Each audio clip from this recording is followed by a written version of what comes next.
I talk a lot about the Middle East. So I ended up working with a lot of clients from Saudi Arabia, UAE, Qatar, and I train companies in Middle Eastern culture and etiquette. And there's so much work to be done. But I went there and I looked at the product, and the product was so good. And I was like, I don't know, maybe I will get some people. Yeah. And I did. If you look at employee mindset versus entrepreneur mindset, what would you say the biggest differences are? As an entrepreneur, you're suddenly everything, you know, like your finance, your PR, your IT. There's nobody there to help you mop up anything if something goes wrong. But I always say there's room for both. I feel so out of place. These people are like so smart, and they're so far ahead of me, and you feel so intimidated, and these are the rooms that you have to get in more. You should know the least in the room that you're in. I had never encountered a king or an emir. I didn't even know what that meant. And suddenly I was in the midst of this. You know, you have the prince's mobile on WhatsApp. It's kind of wild. It's wild, isn't it? So I love talking about money mindset. I think so many people are afraid to talk about money. I think what we all forget is that the good times don't last, but the bad times don't last either. Yeah. Yes, the doctor would say it's epilepsy, but then again, you know, where do you draw the line? I had to fight lots of people that said, oh, you should go on medication. I'm yeah, but I need to get to the root cause of this. Where is this coming from? Yeah. You normally think about trauma, oh my God, abuse or violence or something. And I was like, no, I haven't got any trauma. And he was like, no, you're looking at this wrong. He's like, when you have moments that you see in high definition and you remember them in high definition, this is your trauma that you need to work on. And I thought, oh my God, this is it.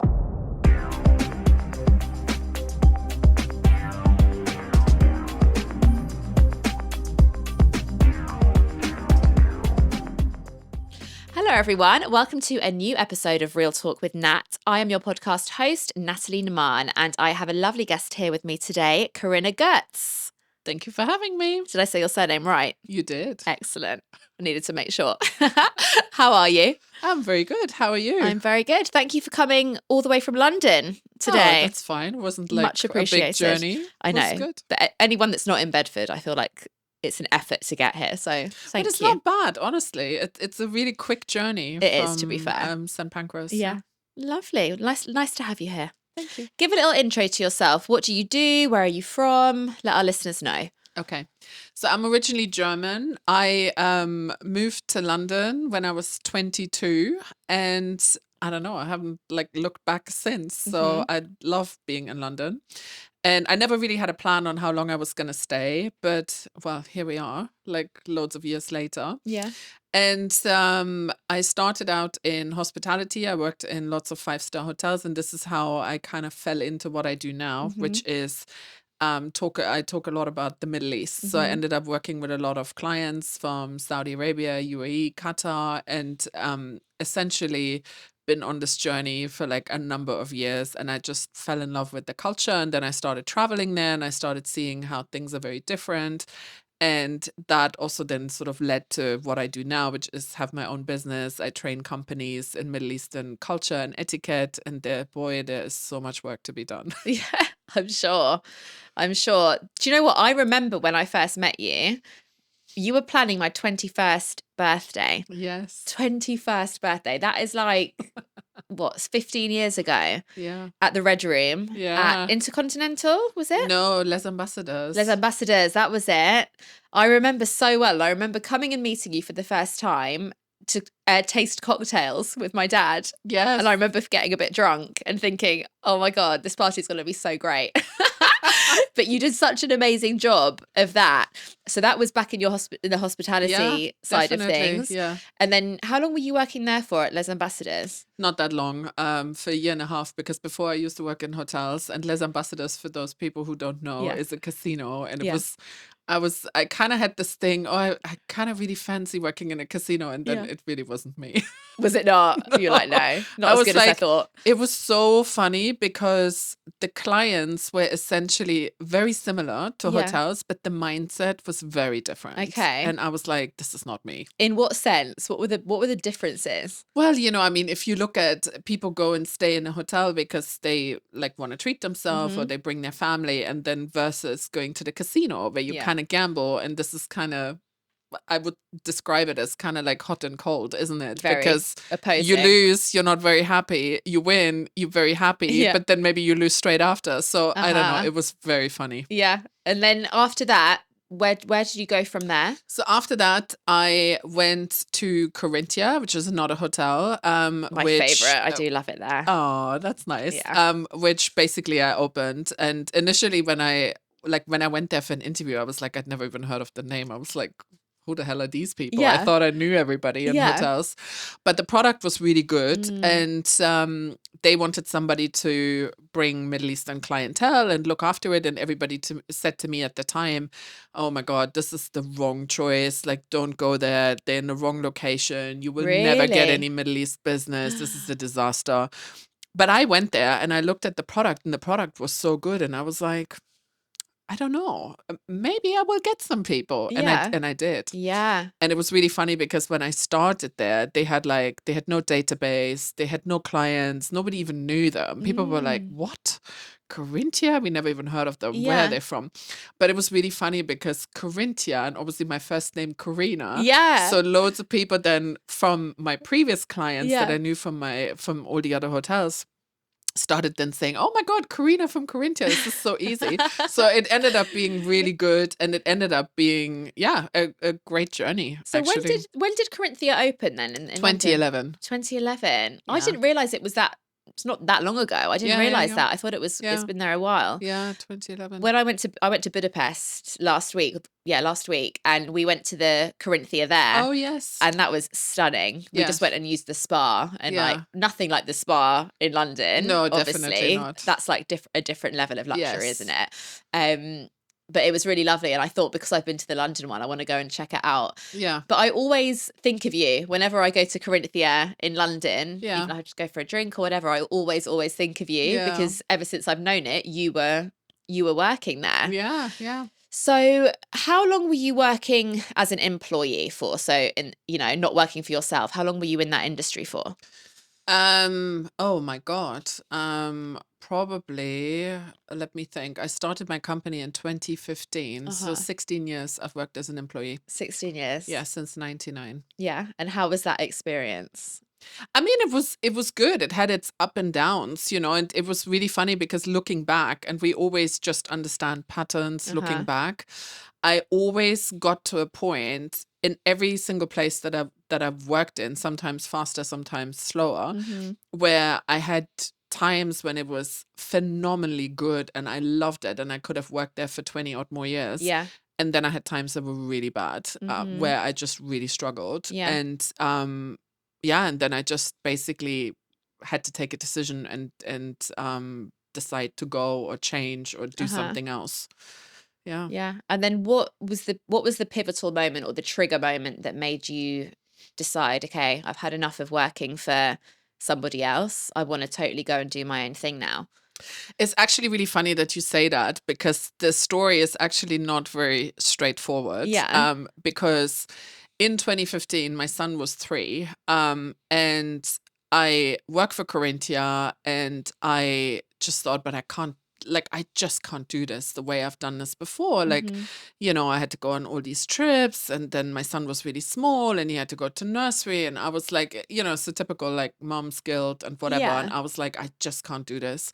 And then, of course, I also understood that they couldn't treat me any different to anybody else. Mhm. So I then decided, no, I think I'm just going to quit. Mhm. And they then basically offered me like a freelance consultancy contract. And that's why I say, so I've had my company now, it's 2025, 10 years. Yeah. I say the first 7 years don't really count because this is probably bad of me to say. Yeah. But that was because for the first 7 years, I consulted for Corinthia and I had that regular income. Okay. So I didn't actually feel that I was a proper entrepreneur Sure. up until 2022 when I decided I think I'm going to go fully out on my own. Okay. So when you were at Corinthia, you were freelancing from your own company. I was freelancing. Okay. Yeah. So. Okay. Yeah. I don't think I knew that. Yeah. So I did do some other projects on the side, but Corinthia was my main. Uh-huh. It was my main client. Yeah. Essentially. And then did anything specific happen to lead you into that 2022 decision? Was it just kind of post-lockdown? No, there was actually some stuff. I had a client that I really adored from the Middle East, and they came a couple of times. And then, like it is in hotels, sometimes things don't work out, and you don't have what they need or what they normally need because somebody else has already booked it. Yeah. And they said to me at the time, "Well, why don't you book us somewhere else?" And I was like, "Well, because I can't, because I'm contractually tied to Corinthia, and I would never do that. I could not just with good conscience book you somewhere else." And then I thought, maybe it would be worthwhile, going out on my own, and then I'm a bit more independent. And then if something like this happened, then I could still work with them. Yeah. And that kind of basically set it in motion. And that was it. Yeah. That's a big thing, actually, isn't it? Having that kind of, what's the word? Limitation to when you're working for a specific company, whatever it is, and you feel that guilt when you shouldn't feel that guilt. Ultimately, you should be able to, book anyone wherever you want to book them. It's difficult though, because I think if you have a company that asks you to represent them, they don't want you, and you normally have clauses in your contracts, which I think is actually really fair, that you shouldn't represent the competition, because then you have a conflict of interest. Of course, and then how are you going to decide where you're going to put them? Yeah. Yeah. And that's really tricky. And also the thing is, I think for a hotel specifically, if they have a client and then they lose it to another hotel, there's not always a guarantee that they will come back. Yeah. And that puts you then in a really difficult position. Yeah. So I totally understand. And for me, like, I'm always like, I mean, look, I'm a German, I'm a Virgo, I like to follow rules. Yeah. Yeah, you play by the rules. Yeah. Yeah. But I think that's, any person with good morals and good, a good person, you would always do that, really, wouldn't you? Of course. Makes sense. So I just want to talk a little bit about staying on that topic of employee/entrepreneur differences and stuff like that. What would you say the biggest difference was in your mindset? Because I know we've spoken about this previously a little bit. What was your if you look at employee mindset versus entrepreneur mindset, what would you say the biggest differences are from when you were working for somebody, having that commitment to a certain place or a certain thing or a certain brand, and then what your mindset is like now when you have got those free reins of kind of, being able to do what you want to do? I think firstly, like as an entrepreneur, you're suddenly everything, like your finance, your PR, your IT, there's nobody there to help you mop up anything if something goes wrong. So that's number one. And then I think number two is also that you are the one who is in charge, because if you are like, okay, fine, if you're an employee and maybe you have a bad month, okay, you're still going to get paid at the end of the month. But if you're an entrepreneur and you have a bad month, well, you may not get paid if there's no money in the bank. So it's a very different shift. But what I think is also really interesting, and I'm sure you feel the same, is that your circle around you changes. And it starts very slowly, but then I think you start to realize really quickly that what worked before doesn't work anymore. And you need to surround yourself with people that are more like-minded and that are like entrepreneurs and that are going through similar stuff that you are, because and that some of maybe your previous friends that are still employees, they cannot relate. Because they're not in the same boat. And then if we talk about, like, for example, like you promote your business online or whatever, and then you need somebody to talk about funnels or websites and SEOs, and that's not your friend that are employees, because that's not something they worry about, because that's the company who takes care of all of this. They never even have to think about it. Yeah, it's so true. It's like, when you go on holiday, if you go on holiday as an entrepreneur and you're surrounded by other entrepreneurs, you'll all be there on your phones, looking at your emails, doing your content, all of it, but you all get it. You don't even question it. If you're on holiday with, even sometimes, my mum, for example, she's like, put your phone down. I'm like, I can't put my phone down. Like, I've got stuff that needs to be done. And if I'm not doing it, no one else is going to do it. It is a very, very, very different mindset. But I always say there's room for both, 100%. You need to figure out kind of where you fit in. Totally. Has there been any other differences that you've noticed within yourself from going from an employee into an entrepreneur? I think you have to be like your own biggest cheerleader, right? And like they always say, like you have to like work on your mindset and talk to yourself, like, and give yourself that encouragement, because if you don't do it, nobody else will do it. Yeah. And this is not something that you could just do once and then forget about it. You have to do this every day. Yeah. And it's like, every day. oh my God, every day we have to start again. Yeah. You know, and again, you probably also know this, not every day is the same. You don't wake up and think, oh my God, like today is going to be amazing. Some days you have these days, and other days you're like, oh my God, it's a real drag.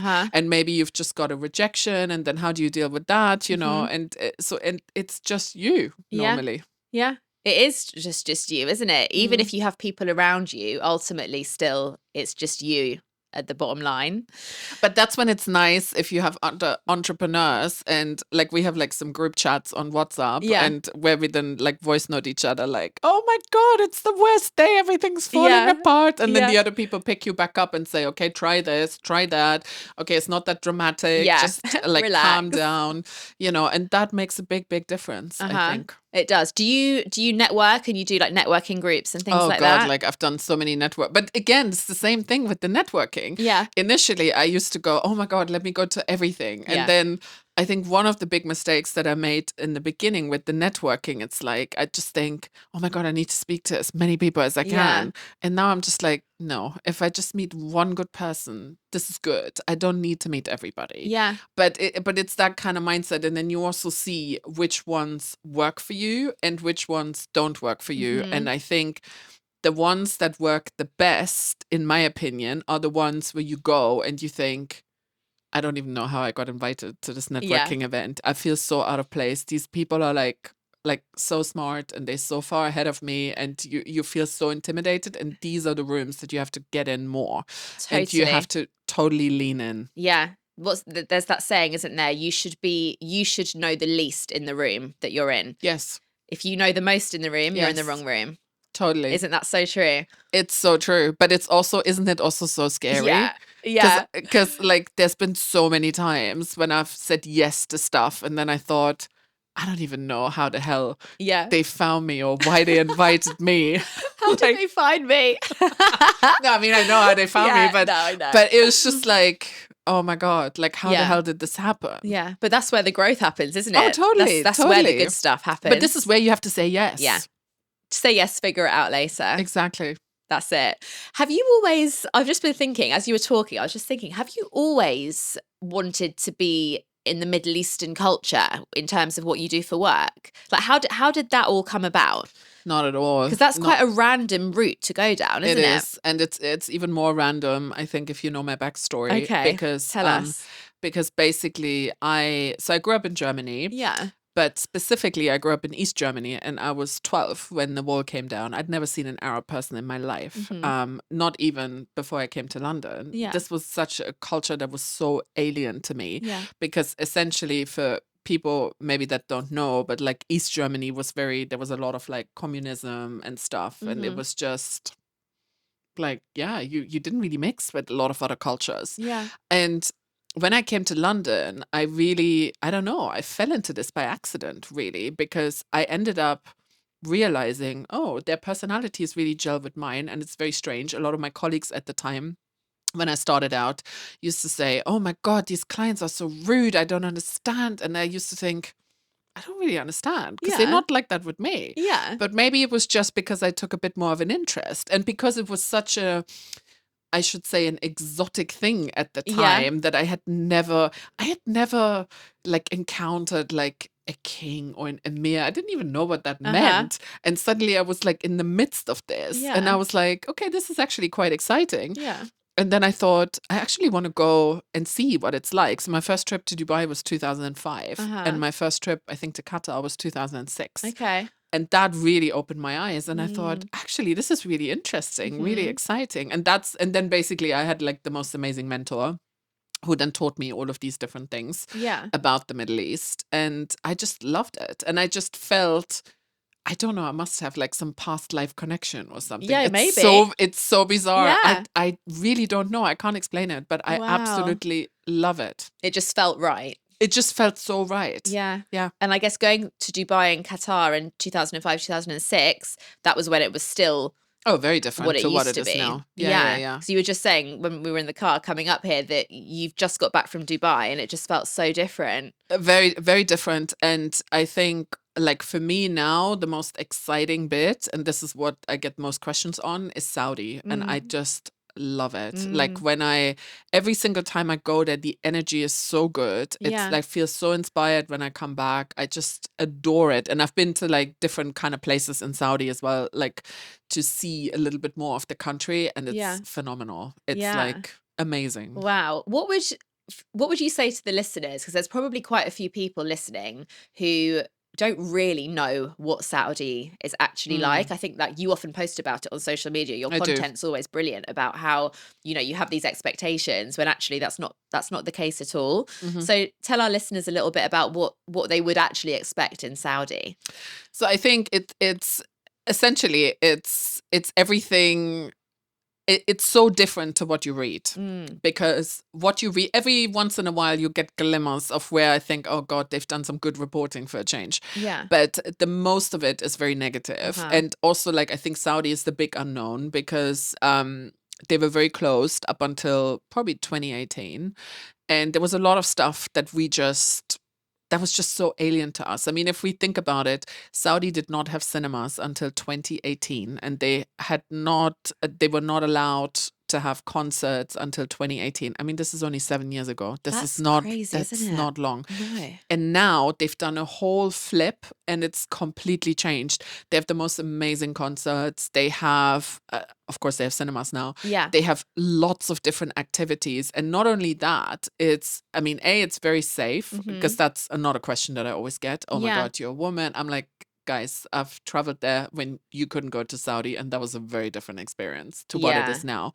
And it's so safe. Like, you go to a coffee shop and you leave your bag, your phone, your laptop on the table, you go to the bathroom, everything's still there. That's fine. People, when I was just there with my friend, we went into a coffee shop to have coffee, and because it was quite hot, he left the key in his car. He left the car on. No way. We just walked into the coffee shop, got our coffee. Nobody will even touch the car. Like, wow. it's so much safer, and people are generally very, very nice and hospitable, even if you don't know them. See, I find that about Dubai as well. And, I don't think I've ever been to Dubai and even heard a police siren. Like, you just don't see trouble. People have a different level of respect. Yes. And that obviously goes down to the way that the country's run and all of that, which we won't go down that route today. But I think people will find it interesting to learn about what it's really like to go to Saudi, somewhere I've not yet been, but definitely, like I said to you before, definitely on my list of places that I want to go to. I highly, highly recommend it, because like the landscape and the stuff that they have is phenomenal. Yeah. It's just so beautiful. Wow. Where else do you travel to regularly then for your work in the Middle East? I mean, like, I've also been just to Qatar, obviously Dubai, Abu Dhabi, Oman, but Saudi is the big one. I mainly go to Saudi, but there's so many different places in Saudi that you can go to. So there's not always the same. And what does your work look like when you're there? Are you going there for meetings and, to connect with people? So I think I do a lot of like different things. Obviously, I train companies here, but in order for me to do that, I also need to stay up to date on what's going on. But I also generally love talking about what is new, what is interesting in Saudi. So yes, I have a lot of Saudi friends. I meet a lot of like my entrepreneur friends and things, and sometimes there's collaborations with different things. So for example, now I have a Saudi friend that I've known for God, I think 10 plus years. And he built this coffee brand from nothing. Wow. And it's absolutely amazing. Yeah. And we were just discussing that there is not like decent Saudi coffee in London. And also a lot of other people had said that to me. And I said, well, when I deal with the hotels, why don't I just like talk to them and see? Because like now with Middle East season coming up in the summer and people traveling, that could be a good avenue. So sometimes there's other collaborations that sort of like open up. Yeah. But yeah, it's always a bit of a mix of like content, see what's new, see what other opportunities there are. Sometimes I have like a couple of speaking gigs out there. So it's, So it's quite diverse. A mixture of different things. Yeah. Amazing. What would you say has challenged you the most in your business, but specifically working with the Middle Eastern culture? Is there anything specific that stands out which has challenged you on a personal level? I think with the Middle Eastern culture, not so much, because I think it's very much like keep an open mind, keep learning, keep asking questions if you don't know. But on the entrepreneurial side, 100%, like so many things. I mean, like things that you thought, oh yeah, I'm good. I've dealt with this. No, you haven't. They just come back up. Like I think one of the biggest ones for me was this sort of money mindset. And I never really understood why I had this massive this massive need for security in me. And I just never really understood where this came from. And it was basically something like where I thought, oh my God, like if I don't have another job, like tomorrow, like I left a couple of jobs with no other job to go to because I was so unhappy. And then I thought, oh my God, if I'm not going to have another job, I'm going to sleep in the street. And this is like ridiculous. I'm like, a lot has to happen before I have to sleep in the street. But basically, through years of analysis and all of these things, I figured out what had happened was basically, so when I was 12, when the wall came down, a lot of people in East Germany started losing their jobs. And there was a very, I remember this so vividly, my parents talking about, oh my God, all these people losing their jobs, we're losing our jobs, what are we going to do, blah, blah, blah. And this is basically where this whole need for security came from. And I was like, oh my God, because for years I couldn't figure out where this came from. And then last year I was at a conference and there was a gentleman speaking there about trauma. And you normally think about trauma, oh my God, like abuse or violence or something. And I was like, no, I haven't got any trauma. And he was like, no, you're looking at this wrong. He's like, when you have moments that you see in high definition and you remember them in high definition, this is your trauma that you need to work on. And I thought, oh my God, this is it. Wow. I thought I definitely see this in high definition, and there's not so many other moments I see in high definition. So there you go. It's so interesting, isn't it? I've had that conversation with a few people about, and you tend to kind of just get a light bulb moment where it just flashes in your head, doesn't it? I had that not long ago about something, and it was something from when I was like 5 years old. Nothing big or drastic, and it never usually is. It's usually these little keyhole moments. And they make such a difference to your life, and you have no idea. So would you say that your money mindset, since you figured that out, is that when things started to change in a positive direction? Yeah. I'm like a lot more relaxed, and a lot of things that have happened like in the last year, I'm so much more chilled about this. Where like if that had happened a year ago, I would have freaked out. The fear has been taken away. The fear has definitely, I think, gone. Amazing. I love that. I love talking about money mindset. I think so many people are afraid to talk about money as well, which again is a money mindset thing.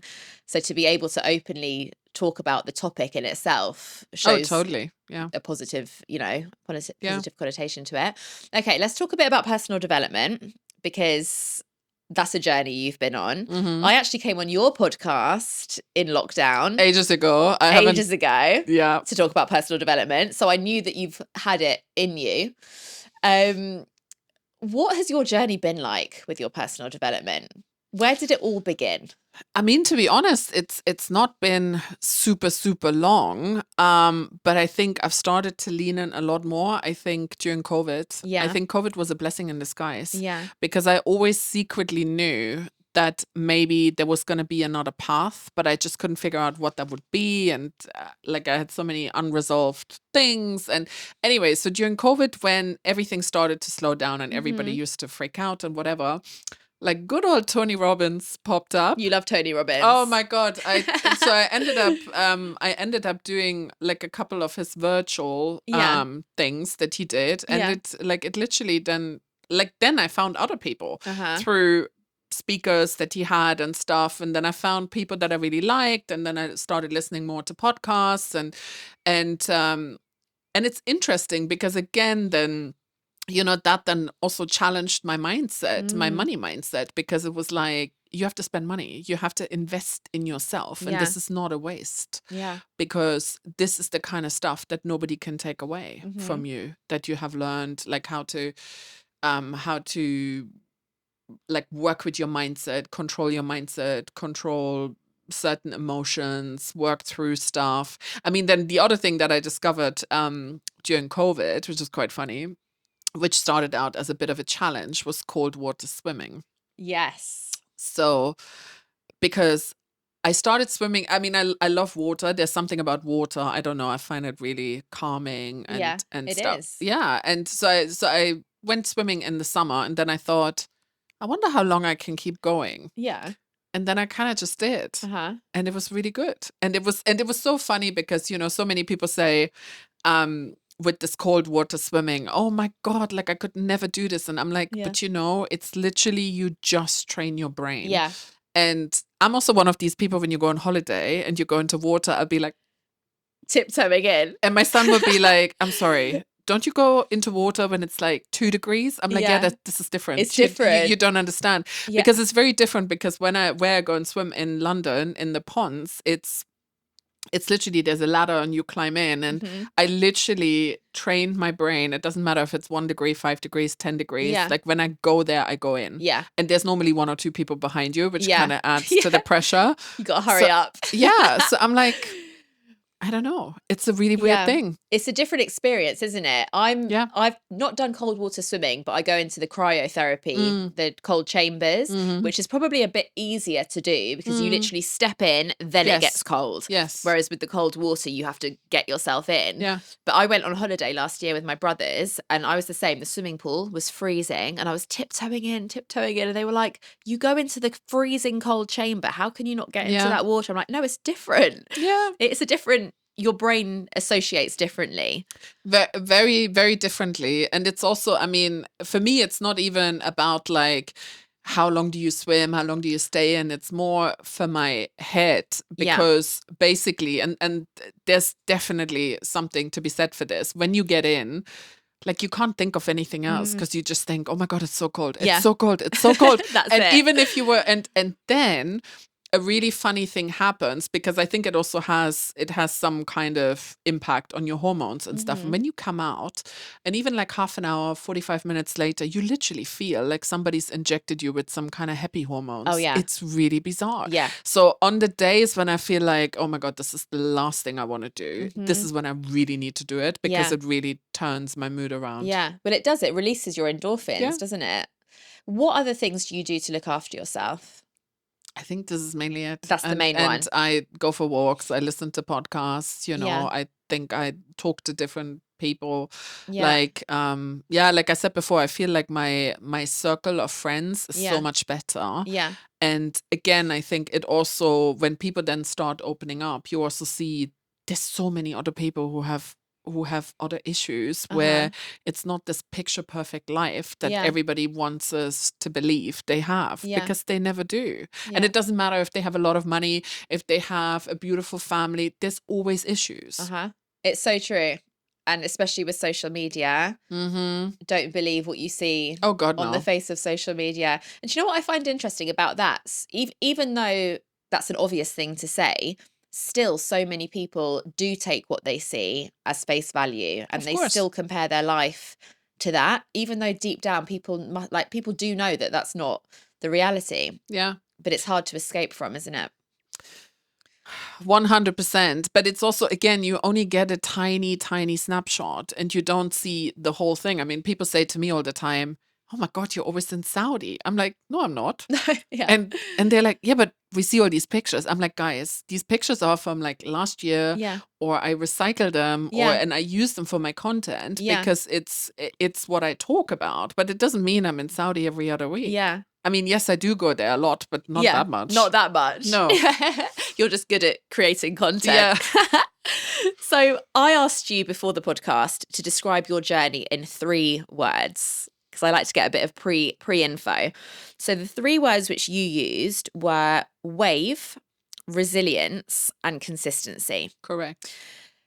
I want to know more about wave. Wave is very much because I feel it's very up and down. Yeah. And not every month is the same. And I think sometimes you have a lot of highs when things work really well. And then I think you have a lot of lows. And I think how you deal with that is really the defining moment of your success, I think, because I think what we all forget is like that the good times don't last, but the bad times don't last either. Yeah. Everything is temporary. Yes. Everything. I think that's very easy to remember when you're not in that space of a bad time or whatever. But when you're in that space of something not going right, you've got to be at a real kind of certain place with your mindset and all of that to just be like, okay, this isn't going to last. This isn't going to last. But if you can, that's and a good drag place yourself to be. out of that hole is not easy. No, it's not. And nobody can do it for you. No. Well, and that goes back to just entrepreneurship in general, doesn't it? You really are taking on so many different roles. Yeah.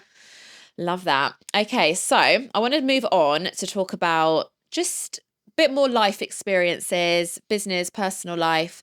What would you say has been your greatest, or who has been your greatest teacher over the years? I mean, I go back because I would have never gone into this whole Middle East journey if I hadn't met in my very first job the guy who became my mentor, Mr. Melamy. And he was just phenomenal because this was way before social media. There wasn't any information on the Middle East. He taught me everything that I learned about the Middle East. And but he was also very old school because he made me work for it. So it was not like that it was a given that he would give me all the contacts and things like that. Not at all. Yeah. Like he would be like, when he would be off, you couldn't contact him. Okay. Like he wouldn't no, there just wouldn't. And then switched off fully. And then I would get the phone calls from all these people and I'd have to figure out, oh my God, who are these people? What do they even want? How can I make this happen now? And that was, I think, his way of testing me to see, do the clients like her? Can she do the job? And does she actually have an interest in it?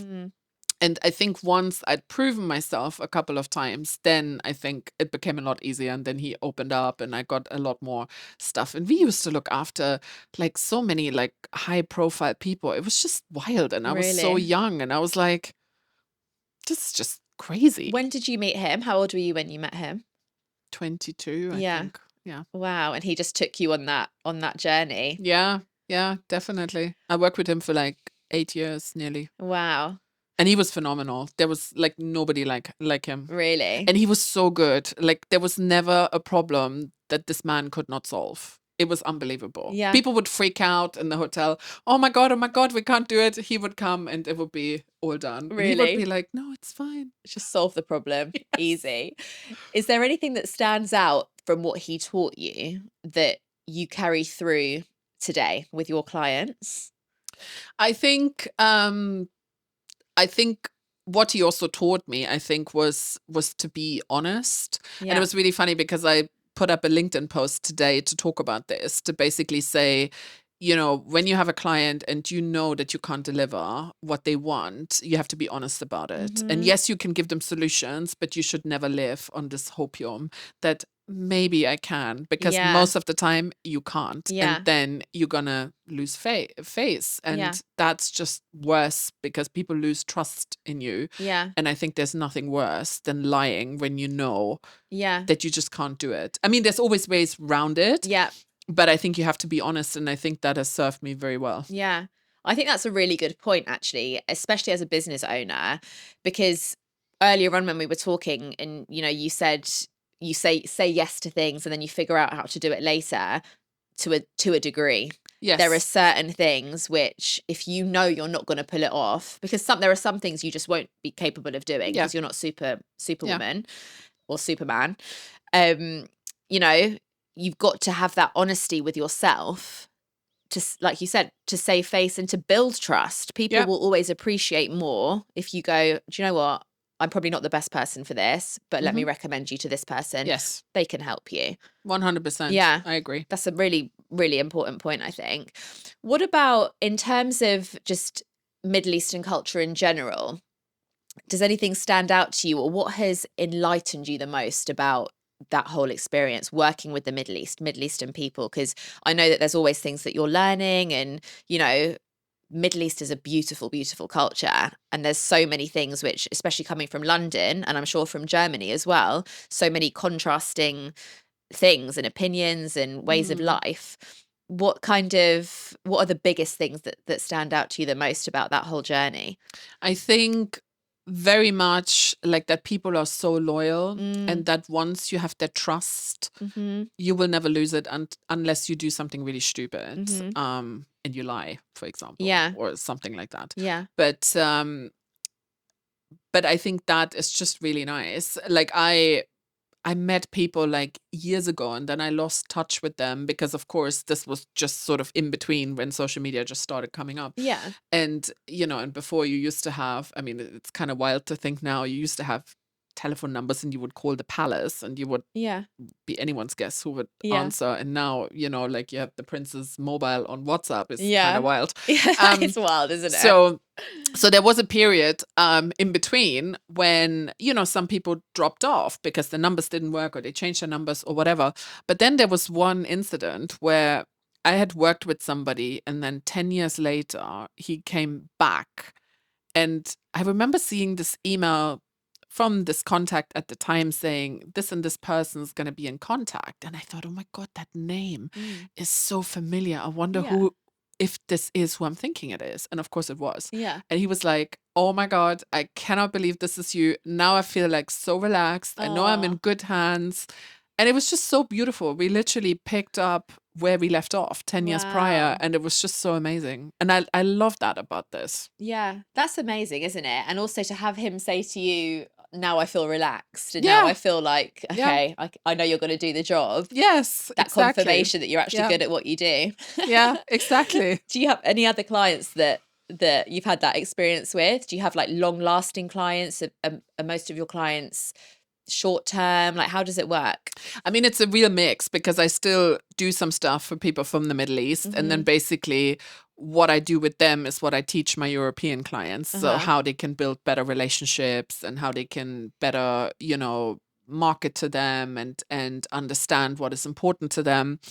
But so I had this one client, I worked with them for like eight or something years. And this was during COVID. This is such a funny story. And I'm like in the midst of my Tony Robbins. And he's like, get feedback and find out how you can turn your clients into raving fans. And so I'm thinking, oh my God, I need to get feedback. So one time they didn't came, and I said to his team, I said, is there any way I could get like 10 minutes with him? And this was somebody who was at the time like the number 3 in one of the Middle Eastern countries. So he was really high up. And they were like, yeah, sure. Anyway, so I got my audience of like probably 15 minutes or 20 minutes with him. And it was amazing. And basically my only goal for that meeting was to find out, could we do anything better at the time? Or was there anything more that they needed? And stuff, because I really loved working with them. And he actually said, well, actually, I have a question for you. He said, what can my team do better to work with? And I was like, oh my God, I did not expect this. So that was just awesome. And we had like the best conversation. It was just so nice. I still remember this. This was like one of my favorite moments ever. I love that. And so unexpected as well, which is what makes it even more powerful. Totally. But it showed that he was such a phenomenal leader because, again, his team worked like clockwork. They were amazing. The way they prepared stuff and things was just really good. And you could see that he was such a good leader because it was such a good group of people, and they all kind of worked really well together. And that came down from him, obviously. That is a great leader. But leadership is such a, asking other people questions, asking for their feedback. That's such a key trait of leadership. Let the other people do the talking. Obviously you lead and you guide, but I think that's such a great example of just amazing leadership. Yeah, totally. I love that. Yeah. Anything else? I feel like you got loads of stories. I want to hear all of them. No, I think these are like the key ones. Yeah, the key ones that stick in my mind. Yeah. Okay, let's take it back to the more personal stuff then, because you have had, sporadically, you have experienced seizures in your life. Now, the reason I'm bringing this up is because I think, I was quite unwell back in 2012, and my illness began with a seizure. Luckily, you know, I had one since then. But I know the effects that can have on your life afterwards, like not being able to drive. Hence why I picked you up today. You know, let's let people know. You know, it really does have an effect on your life. So I want to just ask you a little bit about that journey. And it is epilepsy. You don't know?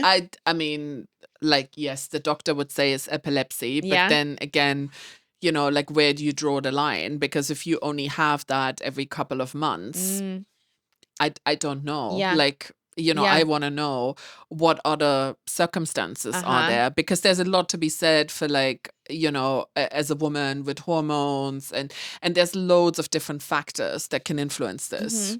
And you've had some seizures when you've been abroad, haven't you? Yes. Which is a nightmare. It's a nightmare. I mean, I had like 3 in Saudi, like not all on the same trip, on different trips. And I mean, thankfully, I had a client who owns like a lot of hospitals, and every single time, like, he would send me to his doctor, and he would be like, Corina, again? He's like, you really need to get this sorted. But anyway, they were just like so kind, and it was just, but the problem was, like, you have that seizure, and then let's say half an hour later, you're back to normal, and then you have nothing more for a couple of months, and that's the difficult thing, and that's the difficult thing where you have to kind of like work through. And like in my case, I then also had to fight lots of people that said, oh, you should go on medication. I'm like, yeah, but I need to get to the root cause of this. Like, where is this coming from? And there are lots of like trial and error and things. But again, so I have this phenomenal homeopathic doctor now, and she keeps saying to me, you know, we always want to believe there's one cause. And she's like, there's never just one cause. It's like sleep, you're traveling, you're stressed, maybe I don't know, you're nervous about something. There might be something going on underlying emotionally. There's also something to be said if you eat certain things, they can all have an influence, because again, there's a lot of research that has been done that if you follow a bit more of sort of like a keto typey diet, you know, not so much sugar, not so many carbs, that this can have a good influence, that if you are depleted in supplements. So like, she then gave me like an emergency kit. And again, we should probably say this is not medical advice. If you have any of this, like go and speak to your doctor. Obviously, I'm not a doctor, but this is just my journey. But I was like, I really want to see that I can work with this. And again, and then the other thing that is really interesting that I didn't know, that I talked with her just recently. So so I just recently had some more, but again, at the time, I had done last year when I was at a conference. So I heard this guy speak about trauma, and I was like, oh, I really want to fix some of this trauma that I have. So I did his course. And then, of course, bang on the day after, I had a seizure, and my homeopathic doctor said, but you know, I did tell you that trauma moves through the body. And I was like, oh, damn it. Yes, you did. You know, but I just didn't listen. So there you go. I'm a massive believer in that, for sure. It does. And it stores in your body. Going back to what you said about, you know, if you've eaten something or if you've not slept. So I had the one continuous seizure when I was in hospital, 2013. And then I had on and off seizures in that period of time for like a couple of weeks. And then we realized the problem, and then I was okay. And then I didn't have anything. I was on medication. I was on a lot of medication, but it was like uncontrollable. Anyway, eventually weaned off the medication. I think this must have been, so I was really unwell 2013, and then 2018, I think it was, I went to Dubai with my friend.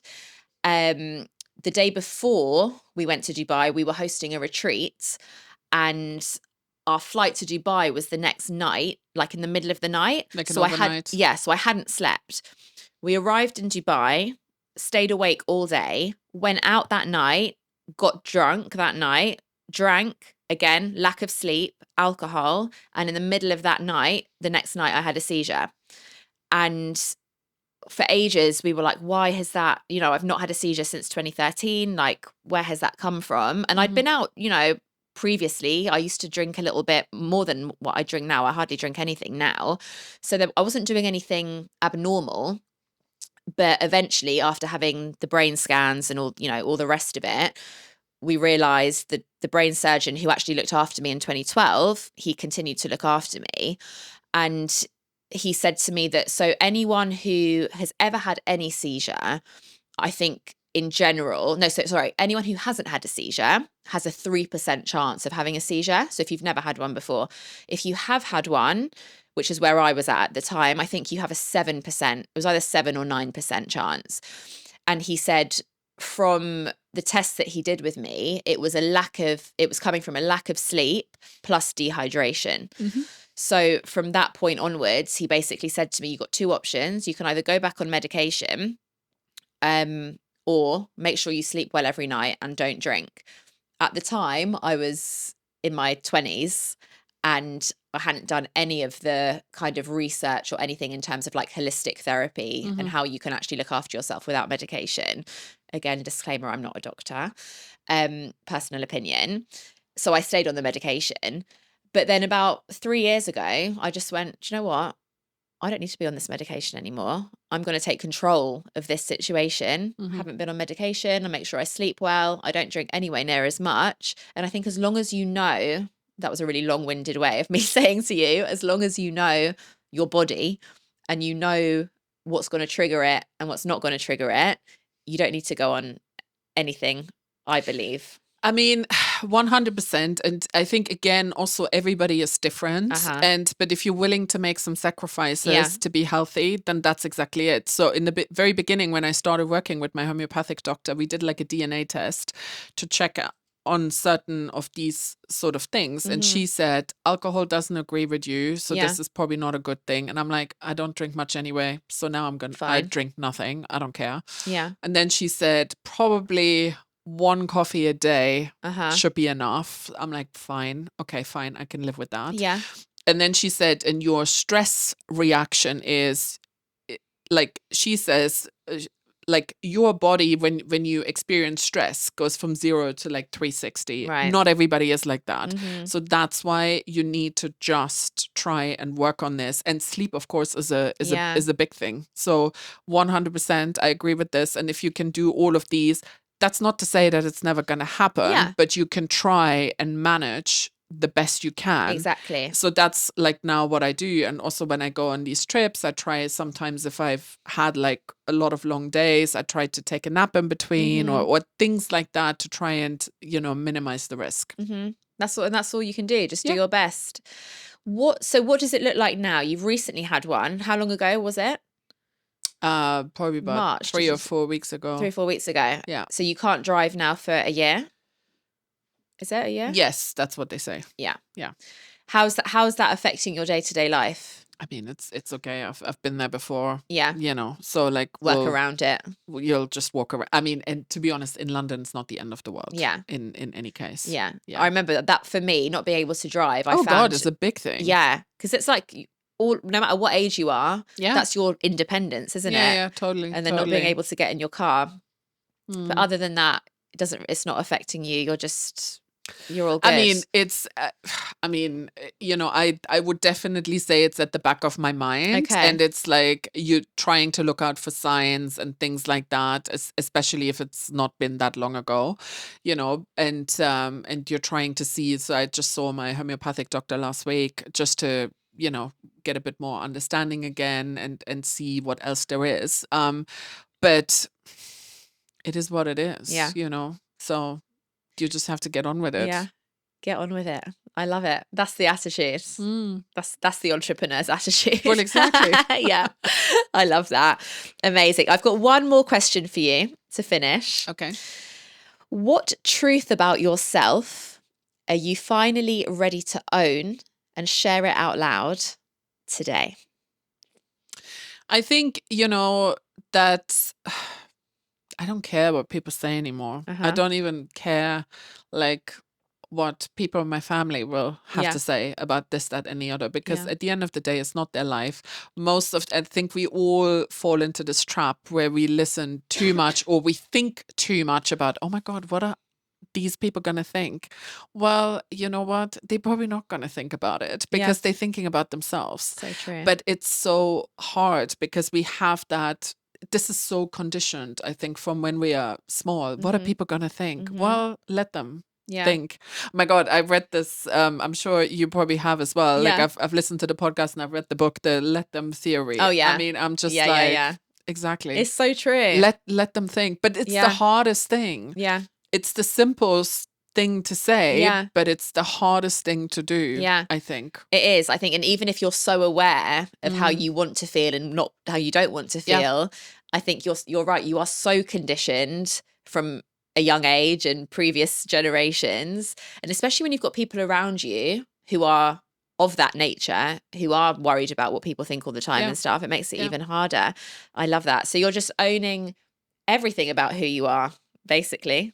I try. Yeah. I mean, we all try. It's all work in progress, no? Yeah. Of course. Always. Everything's a continuous progress. Definitely. Amazing. I love that. Thank you so much. Is there anything else you want to share before we wrap up?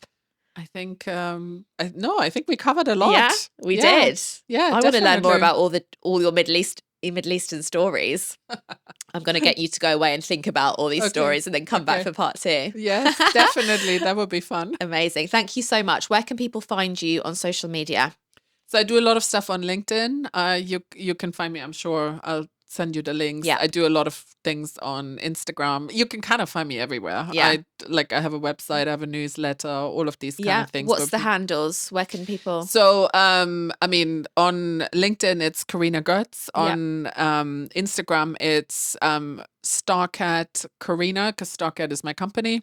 Yeah, and that's pretty much what it is. Perfect. I'll post all the links and send me your website and I'll put that at the bottom as well. Yeah. You've been an amazing guest. Thank you so much. Yes, thank you. You're welcome. And thank you guys for watching, for listening. Wherever you're tuning in, please make sure you like, subscribe, comment and share. And I will see you again soon.